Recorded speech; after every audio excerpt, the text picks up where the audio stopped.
Le système bancaire s'effondre et les moutons consomment des crédits.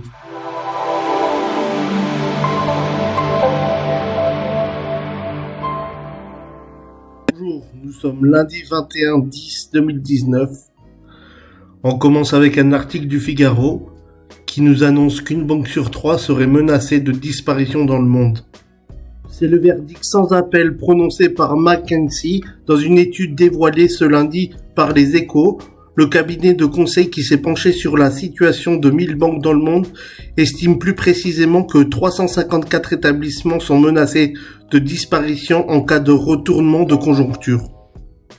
Plus de 40% des banques ainsi menacées de disparition sont situées dans les pays développés d'Asie et 37% se trouvent en Europe de l'Ouest, souligne l'étude. Donc voilà, il faut s'attendre à un crash des banques également. On passe à la seconde info, c'est Netflix. Alors bientôt la fin des partages de comptes. Ils envisagent la possibilité d'arrêter le partage des comptes. Moi je pense qu'ils vont le faire. Parce qu'en fait si vous regardez les résultats dans les marchés, ils sont en train de couler. Donc ils ont besoin de rentrer de l'argent.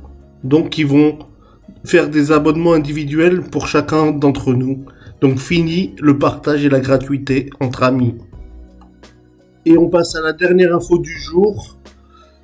Trump, encore lui, lors d'une réunion du cabinet à la Maison Blanche, Trump a déclaré « L'accord avec la Chine avance très bien, ils doivent conclure un marché parce que leur chaîne d'approvisionnement est en train de s'effondrer. » Encore un épisode entre la Chine et Trump.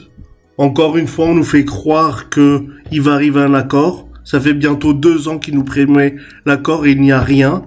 Et c'est pour ça qu'aujourd'hui, les marchés ont été légèrement positifs, même si on atteint les plus hauts, on passe tout de suite au marché.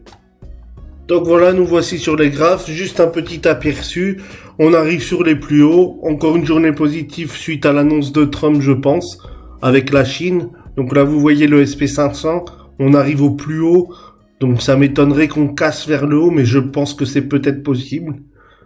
Donc on va voir ça, et pareil pour le Nasdaq 100, attendez, tac, je dézoome un peu. Voilà, on arrive vers les plus hauts. On va voir si ça casse vers le haut ou si ça revient, il y a un petit pullback.